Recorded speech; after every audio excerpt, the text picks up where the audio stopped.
నమస్కారం. ఆర్వీఆర్ టీవీకి స్వాగతం. మహిళా రిజర్వేషన్ల రాజ్యాంగ సవరణ బిల్లు ఈ నెల 17వ తేదీన లోక్సభలో వీగిపోయిన బిల్లు తాలూకా మంటలు మాత్రం ఇప్పటికీ భగభగలాడుతూనే ఉన్నాయి. దేశ రాజకీయాలు సమస్తం మహిళా బిల్లు చుట్టూనే చక్కర్లు కొడుతున్నాయి. అసలు మహిళా బిల్లును హడావిడిగా పార్లమెంట్లో ప్రవేశపెట్టడమే రాజకీయాల కోసమనే విమర్శలు అదే సభలో వినిపించాయి. ఆ విమర్శల్లో ఎలాంటి తప్పు లేదని నడుస్తున్న ఎన్నికల రాజకీయాలు స్పష్టం చేస్తున్నాయి.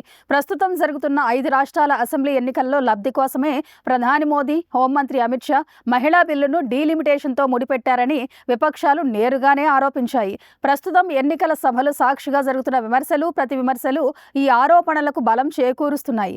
పశ్చిమ బెంగాల్లో బీజేపీ అభ్యర్థుల పక్షాన నిన్న సుడిగాలి పర్యటన జరిపిన ప్రధాని నరేంద్ర మోదీ విమర్శలన్నీ మహిళా బిల్లు చుట్టూనే సాగాయి.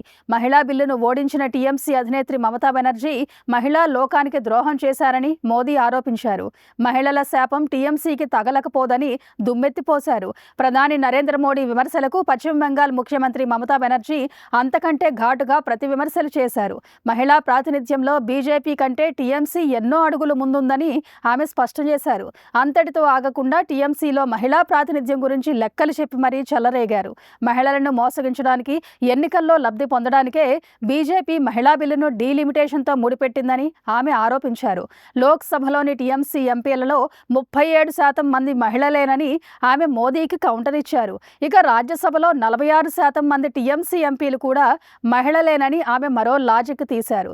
బెంగాలీ తల్లులు, చెల్లెళ్ళు టీఎంసీని పాతి పెడతారని మోడీ చేసిన విమర్శలను ఘాటుగా తిప్పికొట్టారు.